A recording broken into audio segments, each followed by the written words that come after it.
Hey everyone, we're going to solve today's Leetcode June challenge question, which is power of 2.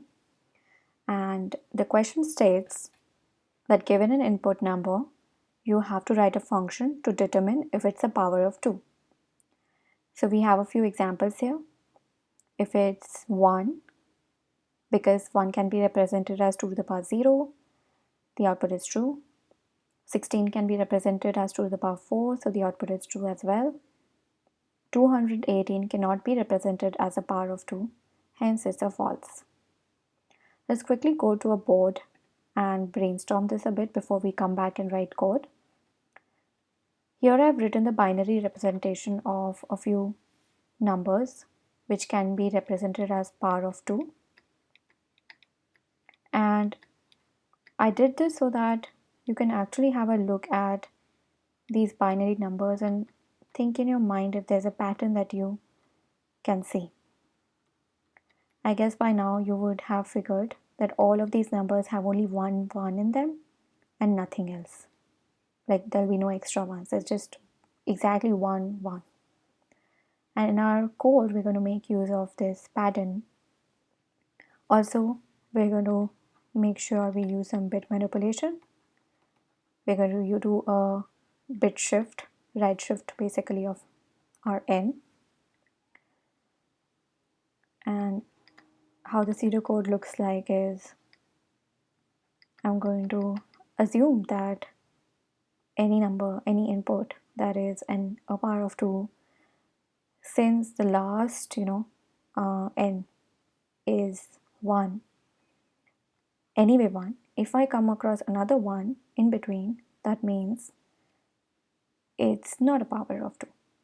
So all I have to do is I'm going to check the last bit of n and I'm going to bitwise AND that with a 1, and if I do get that this last digit of n is a 1, that means I return false straight away.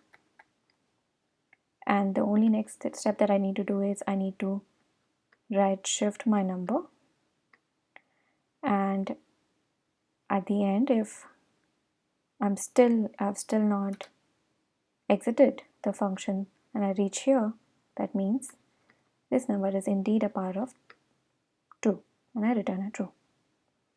And I'll just take a small example. Say we're given a number like 4 whose binary representation is 100. In that case, the first check would be 100 and bitwise AND 1. So it's going to do a bitwise AND of these two bits, and that's going to be a 0. So now my n will be right shifted by 1, which means this 100 will become 10. Again, n is greater than 1. This 10, basically binary representation, but it's still greater than 1. And so the number is 2 basically, right, in decimal representation. And I'm going to do a bitwise AND of this last digit with 1, which is going to be still 0. So we're going to do another bit shift, right shift. This 1 0 will become 1 here. And when it comes back this inside this loop, because n is 1, comes out and returns a true. So this is when our n is actually a power of 2. But what if we have a number like 5? Its binary representation is 101. In that case, the first thing that we're going to do is, at this step, we're going to do a bitwise AND of this last bit 1 and 1, right? And that's going to give us a 1, which is why it's going to give us return us a false straight away. So while this was true, this is false. So this is highly efficient method of solving this problem. Let's go back to our code and implement it out. I'll just repeat what we did over there.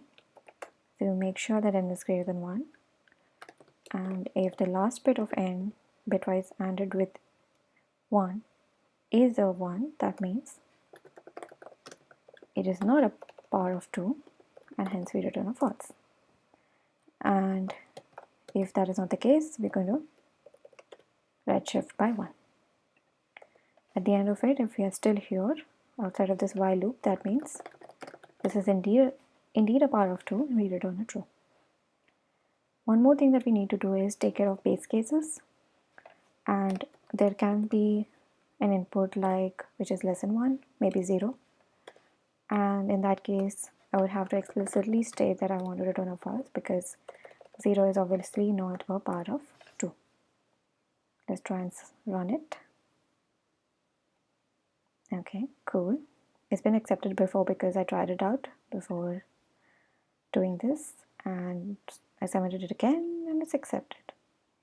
So thank you everyone for listening to this video. I hope you get something out of it. Please like this video and subscribe to Heisenberg Tech, and look forward to more Leetcode videos. I hope to help you solve more Leetcode challenges. Take care, bye-bye.